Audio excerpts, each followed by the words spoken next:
এই যে প্রবাসীরা থাকতেছে হয়তোটা প্রবাসীরা মনের ভিতরে শান্তি আছে, তুমি আমার দাও।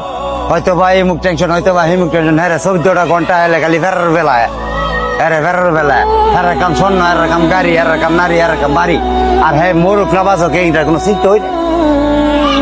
হ্যাঁ মজা মেরে সাপ হয়ে দেখা এর কাম টেয়া মাস শেষে টাকা দিলে প্রবাসীর সুমা দেয় মোবাইলে, ও আমার আব্বা।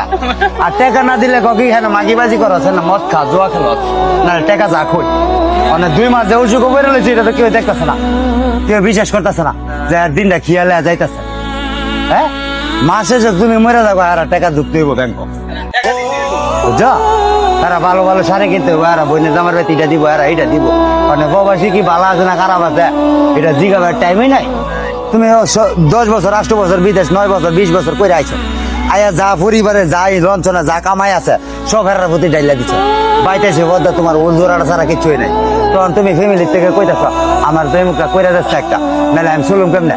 তখন গিয়া দাও তোর জীবনে তুই আমরা কি দিছ, তুই যেটা দিছ সেটা সংসারে টেয়ে হয়েছে না, তোরে কি করে জান তোরটা তুই বুঝ। এমন পরিস্থিতি শিকার আমি, নাহলে আমি আজ বিদেশ করে আমার ঘরে উঠে চাল থাকতো না কেন।